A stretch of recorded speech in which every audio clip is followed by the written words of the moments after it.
Paul, why is having purpose for the things we do in life so important? Having a deep-seated purpose for what we do in life allows us to more easily move through the speed bumps of life. When we have that kind of underlying motivation and inspiration, gets us through those tough moments.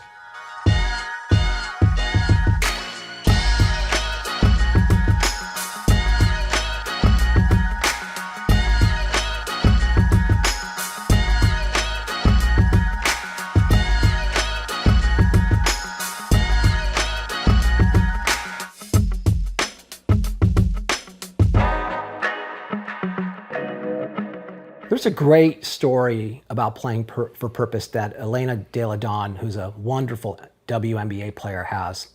When she was in high school, she was one of the most highly sought after recruits in the country. Everybody wanted her. She goes to school and she gets really homesick and comes home and quits the team. And the reason she came home was she had this amazing bond with her family, but especially with her sister Lizzie, who has cerebral palsy. And she felt so homesick and felt the need to be around Lizzie because of this bond they had that she just couldn't bear being away from her at school during that period of time.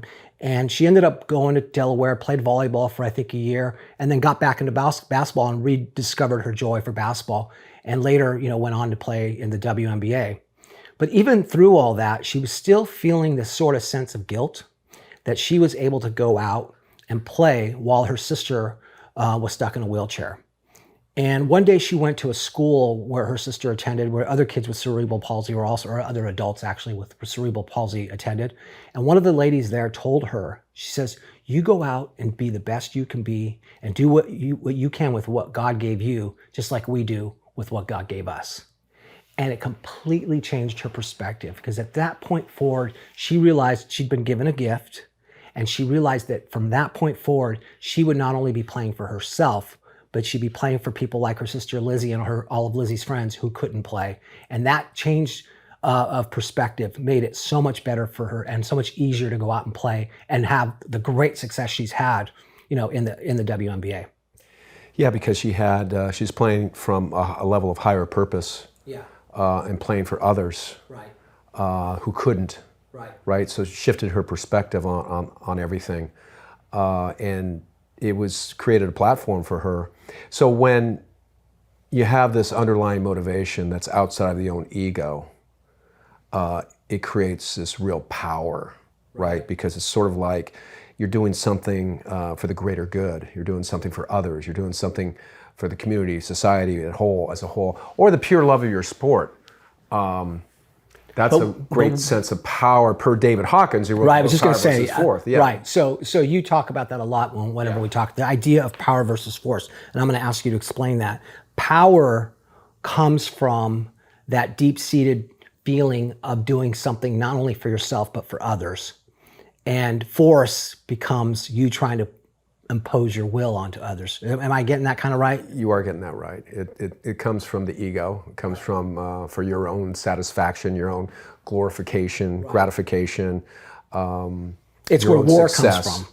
That's right. I mean, right. We're better than you. I'm going to beat you, and I'm going to feel, and I'm going to exert my force onto you. Right.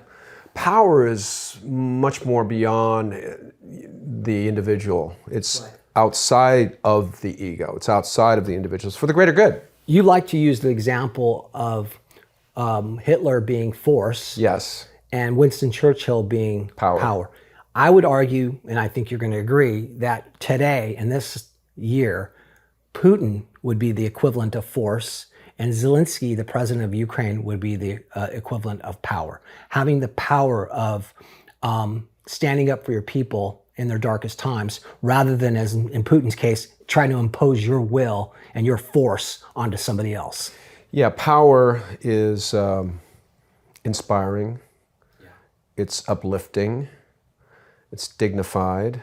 Instead of just doing something for yourself, you're doing it for others, you're doing for the good of mankind, for whatever. Universal forces will conspire with you to bring it about in a much more powerful way. Yeah. The issue with the force is you can maybe achieve what you want, but you're not going to be happy. Yeah. You're always going to want more and more and more. Right. Right.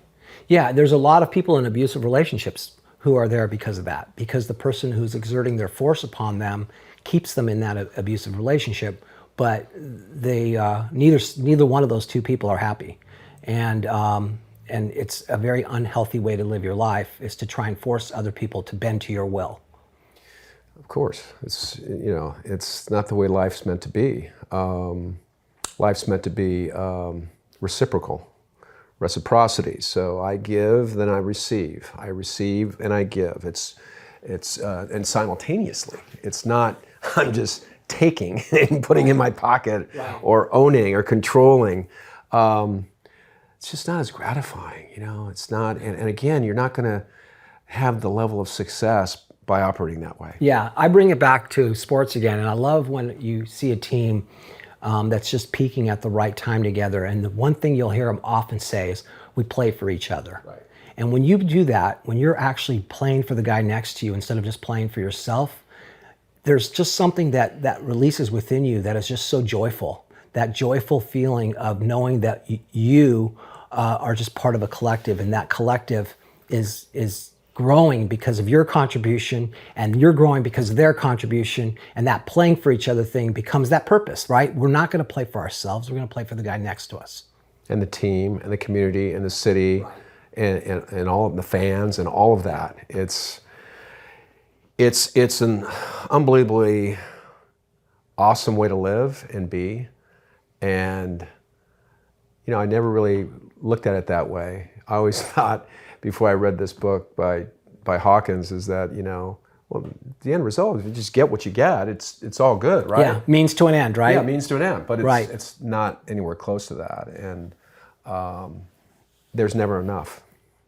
Yeah, and so when you put that purpose in your life, not only are you likely to achieve success because now you're playing for something greater than yourself, but you're definitely likely to have much more joy. And that's what it's all about, isn't it? It's all about having joy. Maybe you don't have as much success. Maybe you have hugely greater success. But if you have joy, it'd be worth it, wouldn't it? 100%. Hey, Paul. Yeah. This is the part where we're supposed to tell people to like and subscribe to our YouTube channel. Okay, will you please do that then? I mean, if you enjoy it, please do. And if you don't, do it anyways, because we need your help. We do. Also, we have a website called GameChangeNation.com. Just go there and subscribe, and you'll get tons of free content. And what we're really trying to do is create a community of people that love sports. Yep. And the great lessons that we learn from sports, but we want to hear from you. We do. So we're going to have a bunch of social media pages, from TikTok to Instagram to Twitter to Facebook. Instagram, I probably already said all of them. Please join them and tell us your stories. We'd love to hear from you. Oh, and we wrote a book. Oh, forgot about that. Forgot that. The book is called Through the Tunnel. It's available on Amazon now. If you go straight down here to this link that you can see below us, you will be able to purchase it. We'd love it if you could do it. Thank you very much. Thanks, guys.